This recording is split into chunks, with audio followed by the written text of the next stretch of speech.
Hər birini salamlayıram əziz izləyicilərimiz. Mən Fərizə Nəbiyeva. Bugün yeni bir mövzumuzla, yeni bir podkastımızla sizin qarşınızdayıq. Aytaç Xəlilli bizimlə olacaq və bugün kəndə dəstək proqramı haqqında danışacağıq sizlərlə. Deməli bu proqram neçə ildir aktiv şəkildə deməsək də həyata keçirilir hər il.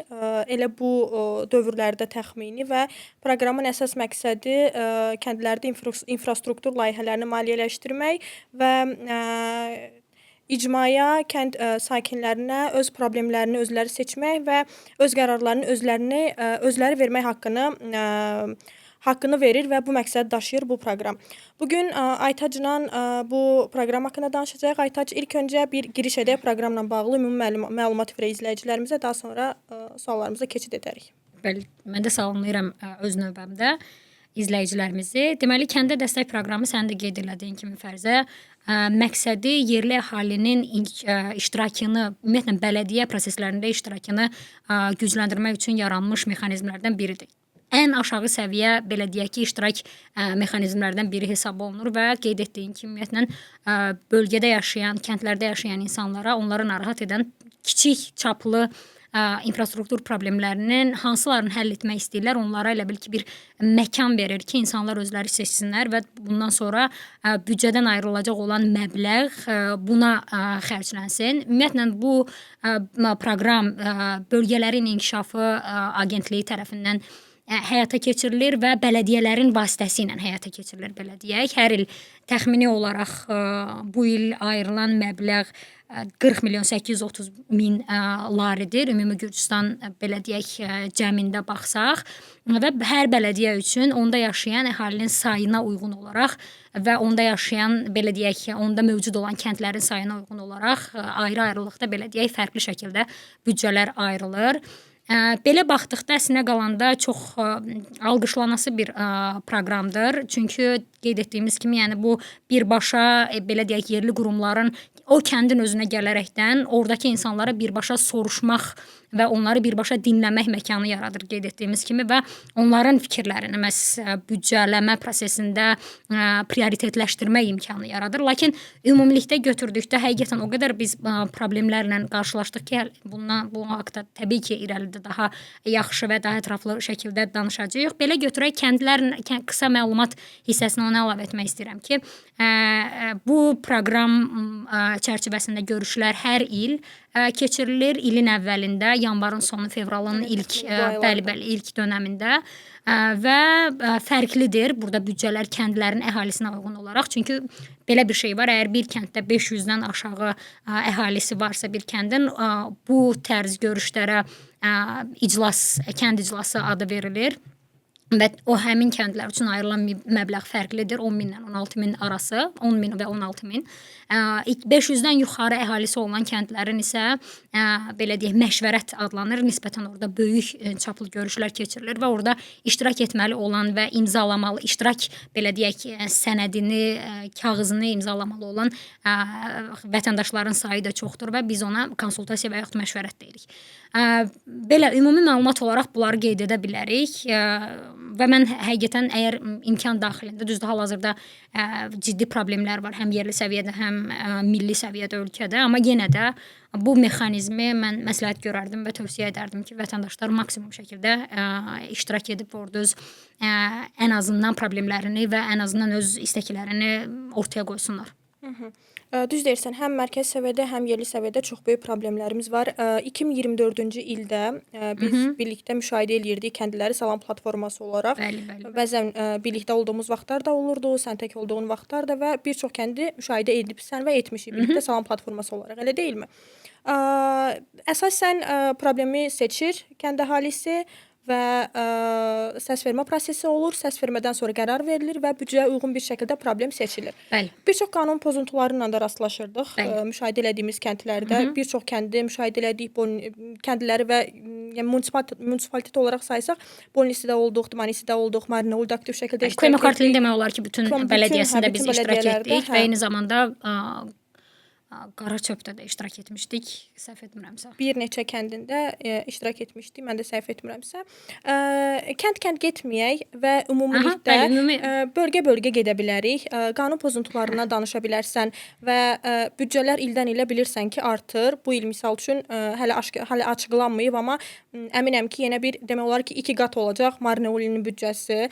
Nə qədər məqsədə yönlü xərclənir, o ayrı bir problemdir və pozuntulardan sonra onunla bağlı da təbii ki, danışacağıq və bölgə-bölgə pozuntulardan danışaq. Birinci 2024-cü ildə gördüyümüz, müşahidə elədiyimiz vaxtdakı pozuntulardan, insanların iştirakı nə yerdə idi, səs vermə ədalətli şəkildə qurulurdumu və problemi səncə nə uyğun seçirdilər? Büdcəyə uyğunmu, yoxsa? Ümumiyyətlə buradan belə gedək ki, bəli, bələdiyyənin büdcəsi böyüyür.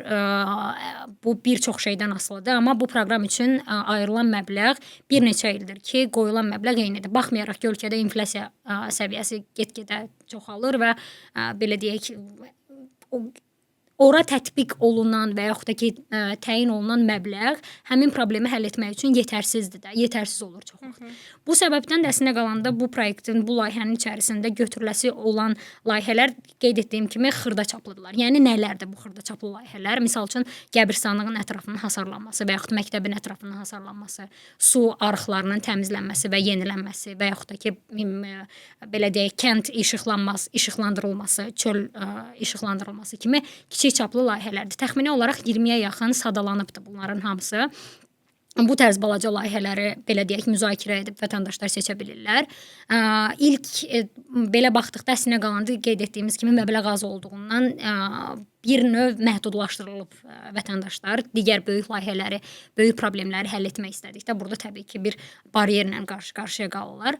Ümumilikdə belə götürəndə biz Koyma kartında qeyd etdim ki, yəni demək olar ki, bütün bələdiyyədə biz iştirak etmişik və ümumi problemlərdə belə götürək ki, iştirak baxımından ümumi problemlər var. Bir də bələdiyyəyə, hər bələdiyyənin özünə xas xüsusi problemlər var idi. Burada misal üçün ümumi problemlərlə geçsək onu görürük ki, misal üçün deyək, dedik ki, məşvərət. Məşvərətdən ən az 200 vətəndaşın imzası olmalıdır ki, o məşvərətdə alınan qərar qanuni sayılsın. Lakin biz bir neçə kənddə görmüşdük ki, o baxmayaraq ki, o belə deyək, məşvərətdə, adı məşvərət olan o görüşdə 20-30 nəfər var idi. Saxta imzalarla, orada iştirak etməyən insanların pasportlarından, imzalarından o qərarı belə deyək, legitimləşdirirdilər, qanuniləşdirməyə çalışırdılar.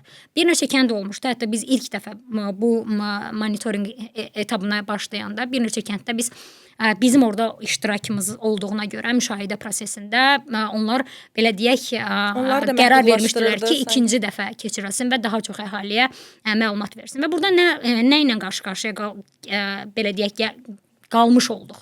Ki, əslində qalanda vətəndaşlar yetərli şəkildə və yetərli dərəcədə, yetərli lazımi dildə, öz ana dillərində çox vaxt məlumatlandırılmış olmurlar ki, onların kəndində filan tarixdə, filan yerdə bu görüş olacaq. Çünki bizim özümüz də müşahidə edərkən onu görürdük ki, misal üçün web səhifədə qoyulan birincisi məlumatlar əksərən Facebook səhifəsi vasitəsilə paylaşılırdı. Əksərən, xüsusilə Marneoli Qardabani Bolnisi bələdiyyəsində. Düzdür, kəndlərin bir neçə Bolnisdə bir neçə kənddə görmüşdük ki, misal işıq sütunlarına yapışdırmışdılar məlumat, amma sadəcə etnik Azərbaycanlıların yaşadığı kəndlərdə gürcü dilində məlumatlandırma edilmişdi və insanların heç fərqində belə deyildilər. Fikir belə verməmişdilər ki, bu məlumat nəyi ifadə edir və ona görə də insanlar məlumatlı deyildilər. Belə olan şəraitdə təbiidir ki, orada hər hansı bir vətəndaş iştirakını gözləmək belə deyək ki, saf olardı. Bu səbəbdən, yəni xüsusi problem görürdük vətəndaşların iştirakı baxımından, bir məlumatlandırılma olmadığından, iki də ki, görürdük ki, ora gələn vətəndaşlardan mənim çox yaxşı yadımdadır kəndlərin birində, xüsusilə burada belə deyək, dırnaq içərisində başqa bir mövzuya keçmiş olacağım. Gender bərabərliyi bu belə deyək görüşlərdə. Əksərən görürük ki, bu görüşlər, bu məşvərətlər və yaxud da ki, iclaslar adını nə deyiriksə artıq, daha çox kişilərin iştirakı ilə həyata keçirilən və kənddəki ağsaqqal dediyimiz yaşlı insanların iştirakı ilə olan görüşlər olur və burada xüsusilə gənc nəsil və yaxud da ki, qadınlar çox az təmsil olunurlar və bir görüşün birində, misal üçün bir qadın müəllimlər idi. Məktəblə bağlı nəsə narahatlıqları var idi, hasarlamaqla bağlı. Gözlədilər, görüşün sonuna qədər gözlədilər ki, bəlkə onlara imkan ola və onlar öz problemlərini, ürək ağrılarını paylaşalar. Bir neçə dəfə səslərini çıxarmaq istədilər, lakin təbiidir ki, onlara qulaq asan olmadı və yuxarıdan gələn artıq o məsələ nə idisə, sadəcə gəlin əlimizi qaldıraq, bəli, hər kəs əlini qaldırdı və bu şəkildə qərar verildi. Hansı ki, olduqca yanlışdı və həmin qadınların o gün mən necə xəyal qırıqlığı yaşayıb, necə belə oradan ümidsiz ayrıldıqlarını gördüm. Təbii ki, bu təcrübəni yaşayan bir şəxs ikinci dəfə, üçüncü dəfə həmin təcrübənin içərisində olmaq istəməyəcək. Çünki o orada görünmədi. Və onsuz da biz onu deyirik ki, ümumiyyətlə bu tərz görüşlərdə sanki xüsusilə misal kəndlərdə bəzi kəndlər vardı. Sanki yəni gələn nümayəndə də elə hərəkət elirdi. Sanki bu kənddə heç qadın yaşamırmışcasına. Bir sual da yaranmır ki, bəs tamam yaxşı İnsanlar yığılıb da və bu kəndin qadınları hardadır? Onların səsləri, onların belə deyək, seçimləri hardadır? Və bu sual doğrulmadığı məni çox həqiqətən təəccübləndirmişdi ilk dönəmlərdə. Sonra yavaş-yavaş alışmağa başladıq və bir neçə kənddə əslində qalanda sonra onu gördük ki, gətirdirdilər qadınları, amma onların fikirlərini soruşmaq üçün yox. Şəkillərini çəkib sonradan Meriyanın səhifəsində paylaşmaq üçün ki, burada qadınlar da iştirak edirdi. Əsl inkişafdan, bu iştirakdan bu tərz görüşlərdə biz xüsusilə qadınların, yəni söz belə gedə bilməz və hətta bir case yenə yadıma düşdü. Qadınlardan biri Bolnisi bələdiyyəsində xüsusilə ən böyük problemlərdən biri, baxmayaraq ki, orada yenə qeyd edirəm ki, əsas yəni kənddə kompakt şəkildə yaşayan etnik azərbaycanlılar idi, Mergürcü. Gəlirdi, misal üçün ortada heç bir tərcümə imkanı yaratmırdı vətəndaşlara. Ya rusca gedirdi söhbət və yaxud da ki, gürcücə özü danışırdı və ortada çox ciddi bir ünsiyyət qopuqluğu yaşanırdı və qadınların bir qismi hansılar ki, bu iki dilin ikisini də bilmirdi. Belə baxdılar ki, bizə heç kəs tərcümə etməyəcəkmi bəs? Yəni burada nə oldu, bitdi, nə baş verdi? Nə qərar veririk? Yəni bu tərz hallarla ciddi şəkildə çox rastlaşılır. Bir tək bizim müşahidə etdiyimiz və imkanımız olduğu qədərilə biz 2024-cü ildən sonra ölkədəki bu ağır siyasi fonun nəticəsində hal-hazırda QHT-lər bildiyiniz kimi ümumiyyətlə bu tərz proseslərdən qopmuşdur və biz ölkədə uzaqlaşıbdır və biz artıq vətəndaşların üçün və vətəndaşların hüquqlarını qorumaq üçün demək olar ki, heç bir şey edə bilmirik. Çünki resurslarımız yoxdur və çünki belə deyək ki, sadəcə resurslardan qıraqda da bəlli başlı bir bariyerlərlə, bəlli başlı çətinliklərlə rastlaşırıq atdığımız hər addımda, xüsusilə son dönəmlərdə 2024-də artıq biz bunu hiss etməyə başlamışdıq. Kəndlərə gedərkən bizə qarşı olan sıxışdırmalar və o belə deyək yaradılan o mühitdən 2024-dən biz onu hiss edirdik ki, ən son məsələn Dmanisi bələdiyyəsində bizim etdiyimiz şərhlərdən sonra, çünki biz sonradan onu reportlayırdıq və əhaliyə məlumat verirdik. Bizim etdiyimiz şərhlərdən sonra bir neçə orada qayda pozuntusunu düzəltməyə çalışmışlar. Məsəl üçün kənddə kənd iclası keçirilirdi və orada heç kəsin imzası toplanmamışdı bir kənddə. Hansı ki bu birbaşa həmin görüşün legitimliyini və o görüşün baş tutmağını belə deyək sual altına ala biləcək bir addım idi də.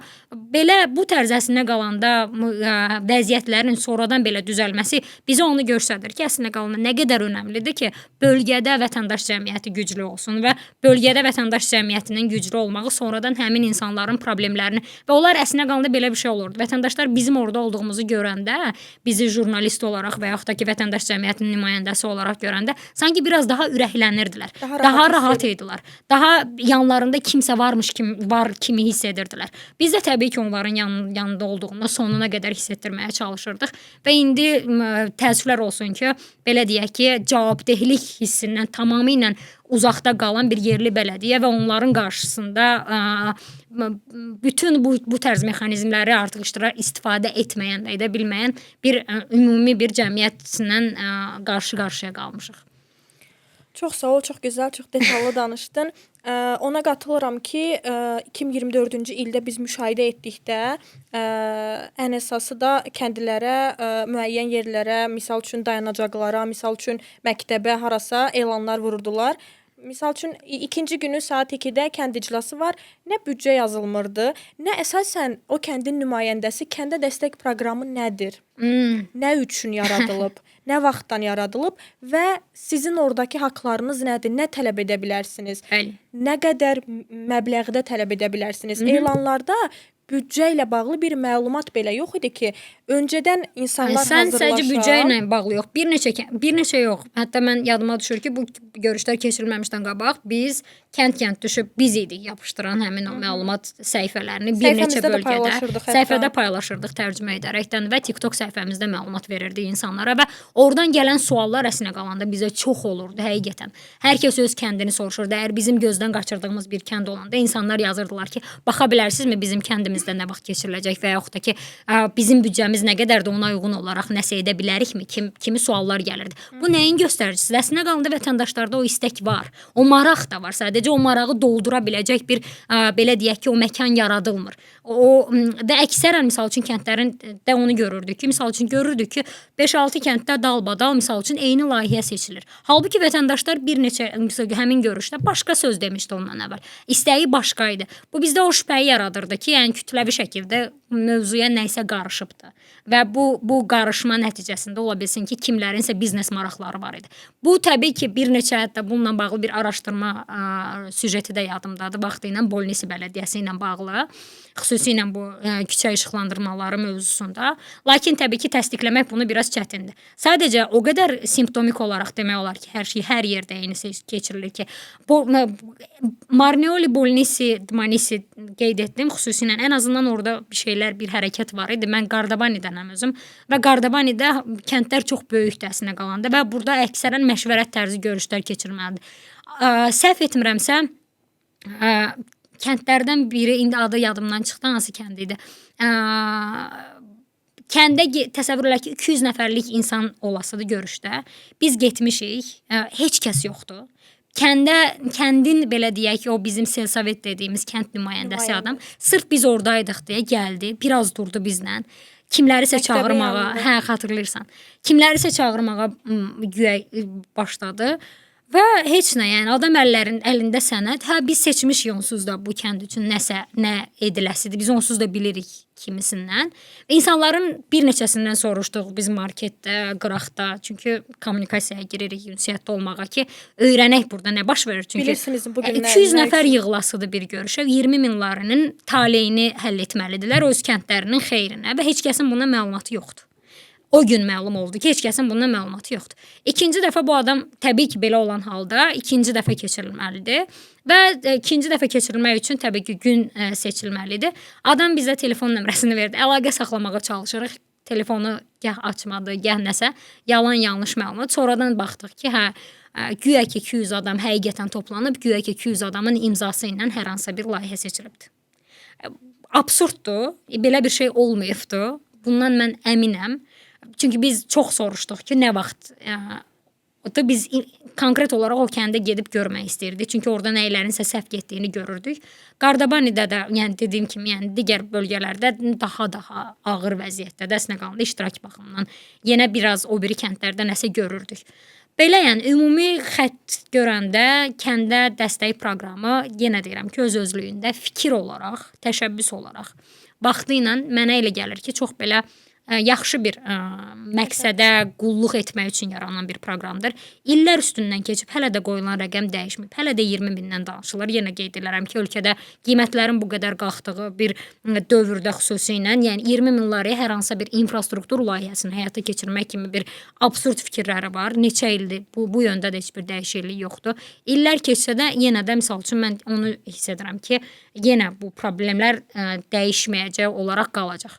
Sadəcə təzyiq lazım idi vaxtında. Təzyiq yaranırdı deyən bu proqram öz belə deyək qoyulan o marağına yavaş-yavaş yaxınlaşmaq üzrə idi. Çünki hər kəsin gözü onların üzərində olanda bir təzyiq yaranırdı. İndi o təzyiq də yoxdur. Artıq necə istəyirlər elə edəcəklər. Ona görə də daha az eşidiləcək deyə düşünürəm vətəndaşların səsi bu prosesdə ümumiyyətlə. Hətta Qardabanla bağlı mən o kənddə baş vermiş o hadisə ilə bağlı bir şey də paylaşmaq istəyirəm. Biz zəngi gözlədik, amma o nümayəndədən bizə heç bir xəbər çıxmadı. Daha doğrusu Biz zəng çıxdı. eləməklə çalışdıq. Hə, daha doğrusu çıxdı, amma güya ki o görüşü həyata keçirmişdilər də, amma sonra o görüşü OKMI dediyimiz o təsdiqləyici sənəd belə nə nə onların saytlarında, nə də heç bir yerdə paylaşılmamışdı. Qadınlarla bağlı mən sizə xüsusi sual verəcəydim əslində. Qadınların iştirakı ilə bağlı. Deməli, əslində belə biraz müqayisə etsək, deməli, nisbətən daha çox kimi idi qadınların iştirakı? Hətta bir kənd Tunus kəndi, səhv etmirəmsə, ondan öncə biz deməli bir çox kəndlərdə olmuşduq və biz sən dediyin kimi açıq bir şəkildə şəkilləri, bütün gördüyümüz qanun pozuntularını, hər şeyi çəkirdik, şəkil çəkirdik, video çəkirdik və öz səhifəmizdə paylaşırdıq cəmiyyətimizə ki, kənddə dəstək proqramları bu şəkildə həyata keçirilir, bu pozuntular var, bunlar olması gərəkən şeylərdir, amma olmur. Ondan sonra bütün bələdiyyələrdə əsasən də Dmanisidə belə desim, özlərini yığışdırmağa çalışdılar ki, artıq paylaşdığımızı görürdülər və hətta meriya nümayəndələri bizim orada olduğumuzu görəndə görürsünüzmü, hər şeyi gözəl eləyirik, görürsünüzmü, heç bir pozuntuya yol vermirik, rahat çəkə bilərsiniz, rahat danışa bilərsiniz bununla bağlı. Qadınların iştirakı nisbətən demək olar ki, yaxşı idi Dmanisidə. Digər bələdiyyələrdə, xüsusən Marneolidə əksərən kəndə dəstək proqramı məktəbə yaxın yerlərdə keçirilirdi ki, müəllim qadınlar iştirak edə bilsin. Burada da evdar qadınlar tamamilə bu prosesin xaricində qoyulurdu.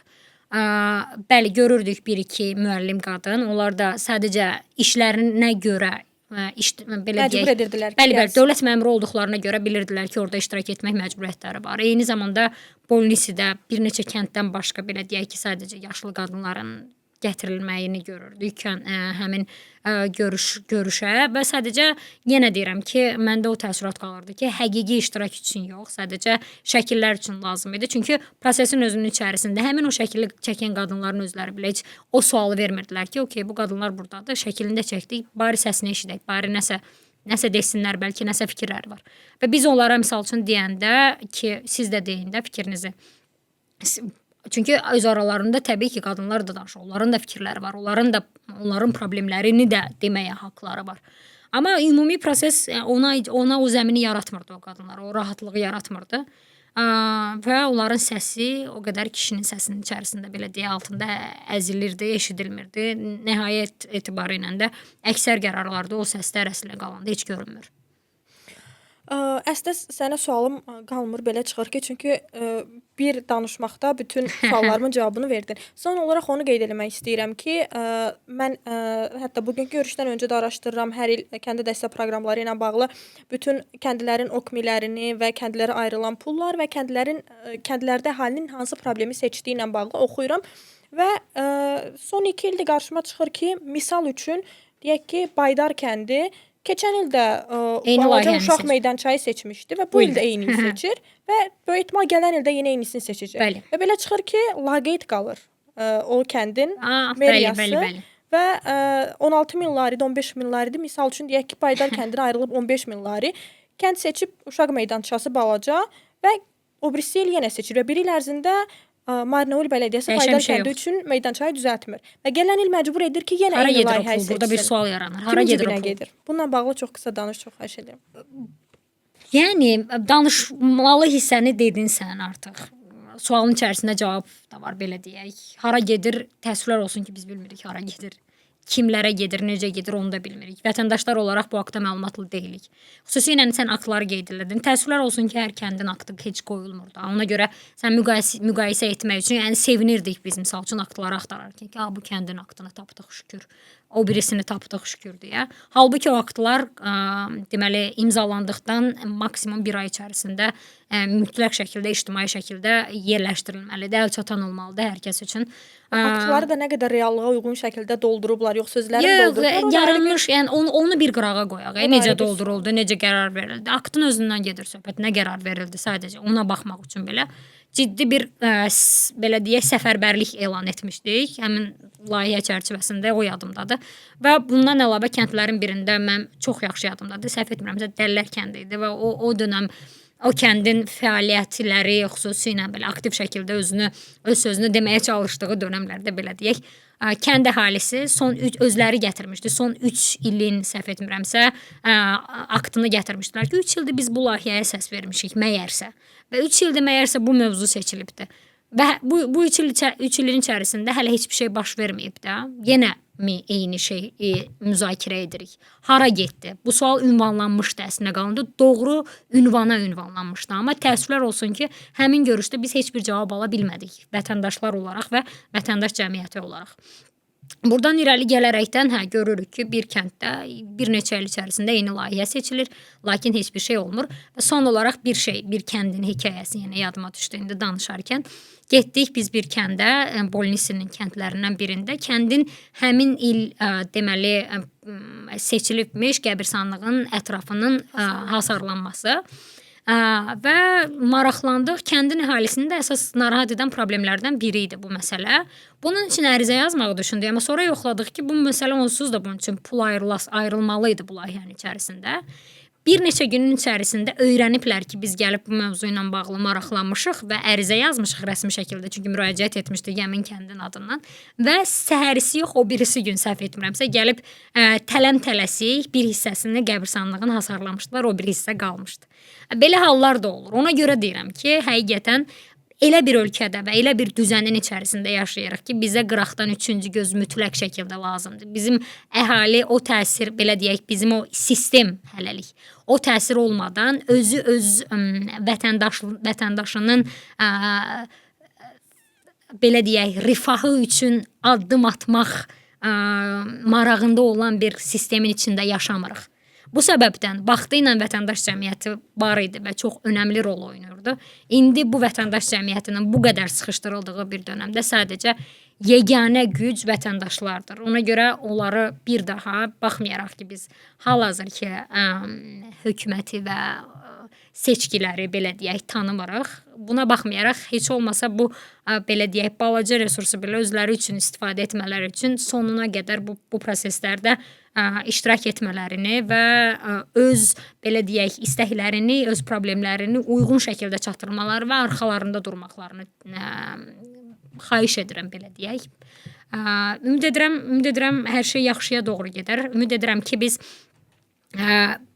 indiki hal-hazırda Gürcüstandakı kəndlərin vəziyyəti o yerdədir ki, insanlar, xüsusilə gənclər kəndlərdə qalmaq istəmirlər. Kütləvi şəkildə gənclər istəyirlər ki, kəndlərdən şəhərə doğru axın etsinlər. Nəyə görə? Çünki xüsusilə gənclər üçün götürək də belə. Bizim uşaq bağçalarımız yoxdur əksər kəndlərimizdə. Bizim gənclər üçün edəcək hər hansısa bir fəaliyyət, belə deyək, yeri yoxdur.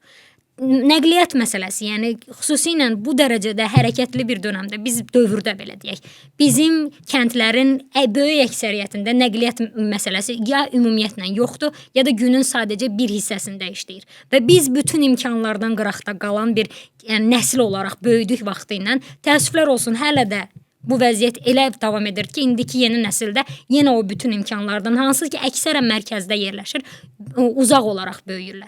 Bütün bunları nəzərə alarkən, get-gedə zəifləyən kəndlər, belə deyək, üzbəüz qalırıq və bunun fonunda eyni zamanda bizə deyirlər ki, şəhərdə gəlib burada belə deyək, çoxluq yaradırsınız, ayağımıza dolanırsınız, gedin öz bölgənizə və s. və ilaxır, heç və yaxud da ki, nə bilim, xaricə də getməyin, yəni bilmirəm, heç bir imkan yaradılmır kəndlərdə, o kəndlərin inkişafı üçün həqiqətən, halbuki bizim kəndlərin və bizim xalqın belə deyək, o xasiyyətindən və xarakterindən irəli gələrəkdən böyük inkişaf potensialı var. Turist olaraq, kənd təsərrüfatı olaraq və yaxud da istənilən sahədə. Lakin bu potensial bu kəndlərə və bu bölgələrə ümumiyyətlə baxılmadığına görə itir. Bunun dəyişməyini çox istəyərdim və bu sadəcə və sadəcə o halda dəyişər nə vaxt ki, biz vətəndaşlar olaraq öz gücümüzün fərqinə vararıq və tələbimizi düzgün şəkildə edərik. Tövsiyəni də almaq istəyirdim sənin əsdə və tövsiyəni də artıq vermiş oldun və belə çıxır ki, bu proqram əsas bayaq girişdə də qeyd etdiyim kimi bizə imkan verir ki, biz öz problemlərimizi özümüz seçək və yerli səviyyədə, mərkəz səviyyədə bunları səsləndirib həlli yolunda öz səsimizi verək və qərarımızı verək, elə deyilmi? Və bunu bir çox yerdə bizi məhrum edirlər ki, biz öz qərarımızı verə bilməyək. və ya elə məcbur edirlər ki, biz eyni şeyi təkrarlayaq və sən dediyin kimi kəndlər zəifləyir, müəyyən insanların paralelində cibləri dolur. Bəli. Elə deyilmi? Kəndlər zəifləyir. Çox yaxşı qeyd etdin. Və çox sağ ol Aytaç. Çox gözəl vurğuladın və əminəm ki, izləyicilərimiz üçün ən əsası bizim icmamız üçün çox faydalı, çox maraqlı fikirlər oldu. Və belə çıxır ki, bütün hər il kəndə dəstək proqramlarında aktiv şəkildə iştirak etməli, öz sözümüzü deməli və öz səsimizi eşitdirməli və problemlərimizi hər zaman gərək kəndə dəstək proqramı çərçivəsində olsun, gərək ictimai gündəmə, gərək siyasi gündəmə gətirməli və bunu hər zaman vurğulamalıyıq. Çünki o büdcə bizim üçün ayrılıb, heç kimin cibini doldurmaq üçün ayrılmayıb və problemimiz varsa bu problemi dilə gətirməkdən heç vaxt çəkinməməliyik. Aytaç, çox sağ ol qoşulduğun üçün bir daha və çox sağ ol belə gözəl və aydın şəkildə hər şey izah etdiyin və suallarımı cavablandırdığın üçün. Mən minnətdaram dəvətiniz üçün. Bundan əlavə, deməli, kəndə dəstək proqramının qırağında vətəndaşlarımız individual ərizələrlə, kollektiv ərizələrlə, petisiyalarla və digər birbaşa iştirak vasitəsilə təbii ki, problemlərini gündəmə gətirmə imkanları var. Bunu da nəzərlərinə çatdırmaq istəyirəm ki, sadəcə bu yol deyil iştirak üçün. Yetər ki, biz iştirak etmək istəyək. İstədiyimiz şəkildə elə ya belə bir yolunu tapırıq. Bəli, bir şəkildə hər yola addım atmalıyıq ki, Mütləq. bizi görsünlər. Çox sağ ol.